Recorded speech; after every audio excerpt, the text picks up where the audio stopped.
Hi, everybody. Thanks for being here. This is a new series that I'm starting, and it's going to feature agents across the country talking about their real estate market. So this week we have Joshua Ma from Atlanta, Georgia. Thank you for being here, Joshua. Yeah, thank you so much for having me. Awesome. So tell us a little bit about yourself and your area. What's happening in Atlanta, Georgia? Yeah, sure thing. I'm an alum of USC, so I love Southern California as Nice. much as you do, I'm sure. I'm an actor and musician on the side when Oh, I'm not busy selling houses. I And didn't know that. Multi-talented. yeah, well, my mom at least says I'm pretty talented. Well, I don't know about anything beyond that. And yeah, before I worked as a realtor, I briefly worked as an equity research analyst. I covered stocks in the consumer services sector. Got it. Okay, interesting. So tell us about Atlanta. What's like the average price point in that area? What can someone buy um, for that price? Yeah, in the greater Atlanta area, our current average price point is at $310,000. And what can I buy in Santa Monica for $310,000? Um, Possibly a studio, or a mobile manufactured home, but there are none in Santa Monica. No, there are great one bedrooms, but they're a little bit spread out through LA. So For show us sure. what you got. Let's see what we can buy.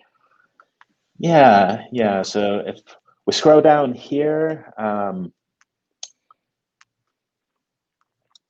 oh,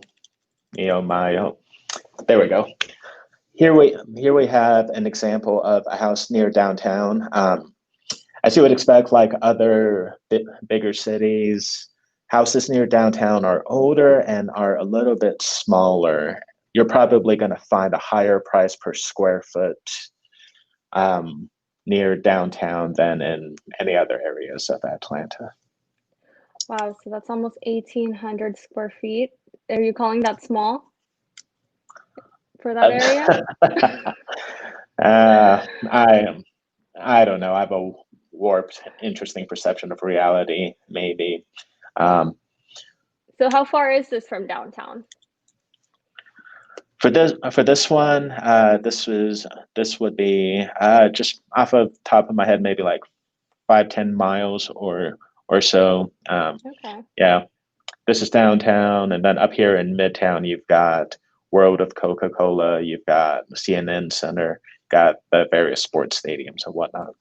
Oh, fun. All right. Um, so tell us about this 2020. How's it been for you? How has COVID affected your market? Yeah. Well, here's ultimately an idea. Do you still have my screen up? Yep.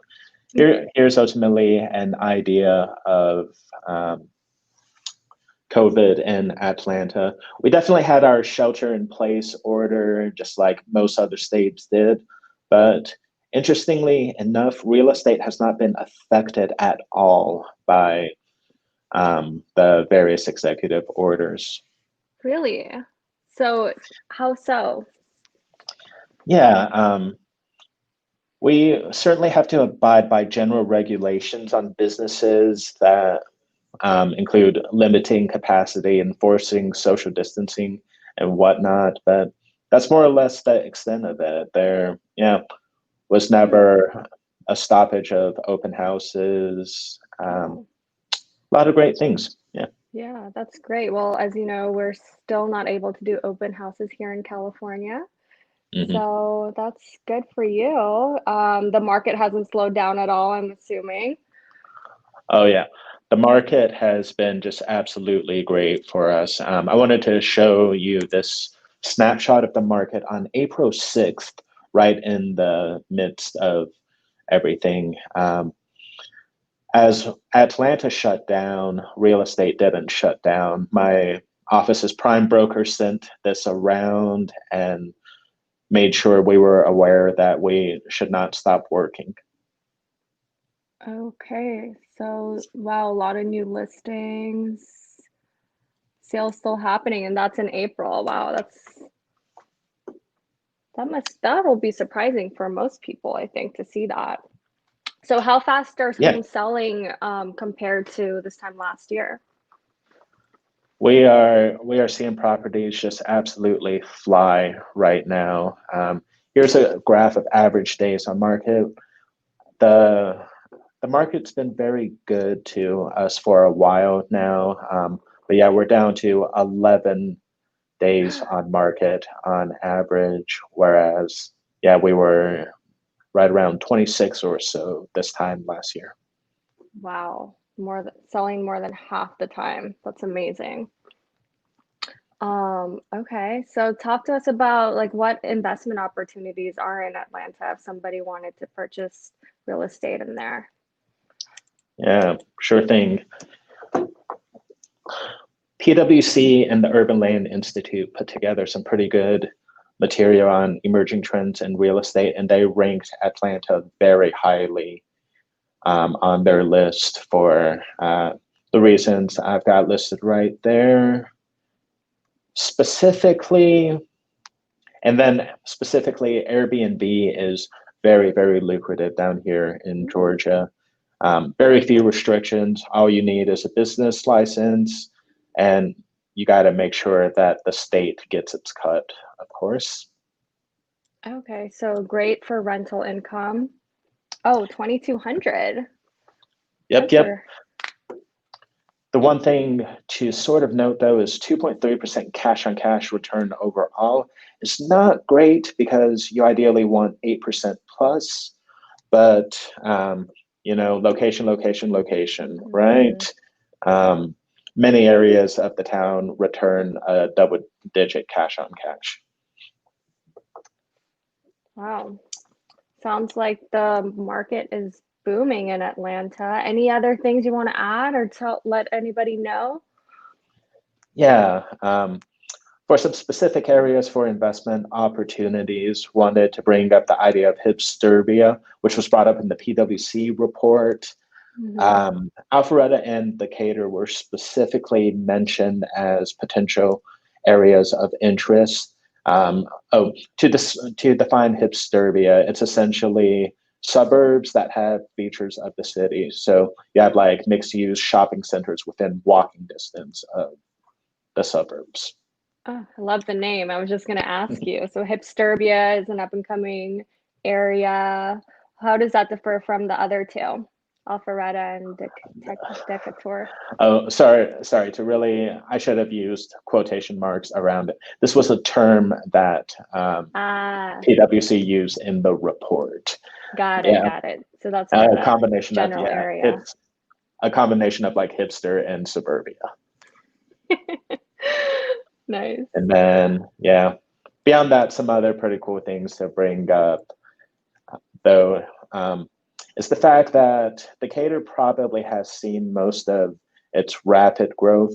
It's always going to be a good place to own property because you have Emory University, you have the CDC, and then Midtown and downtown are just a little bit further down there. Alpharetta could still see some pretty strong growth.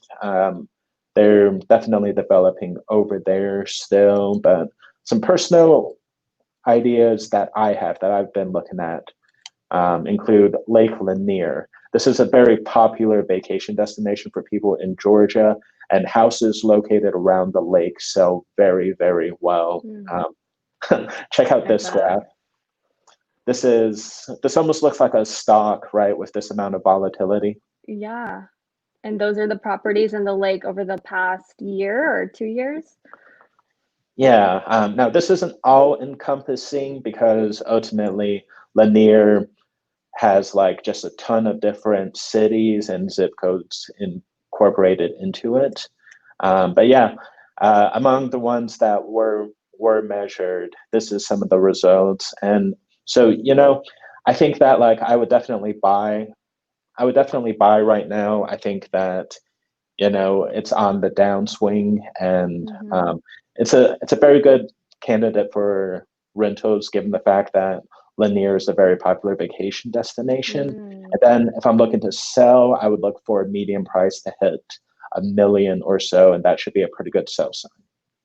So can you explain, I can't see the numbers because they're so small, like what is on that X and Y axis there? Is that dates and price? Yeah, we got dates on the X axis. Going back going from October of 2018, and this is, present day. We have some gaps on this graph that ultimately represent time periods where no property is sold.